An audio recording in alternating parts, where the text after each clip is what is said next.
You ask Tiger to solve. This deals with linear equations with one unknown. The final result is s equals 8/7.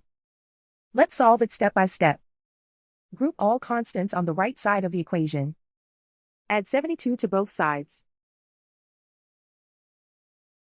Simplify the arithmetic.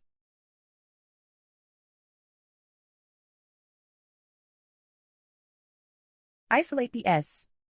Divide both sides by 63. Simplify the fraction. Find the greatest common factor of the numerator and denominator. Factor out and cancel the greatest common factor. And so the final result is s equals 8/7.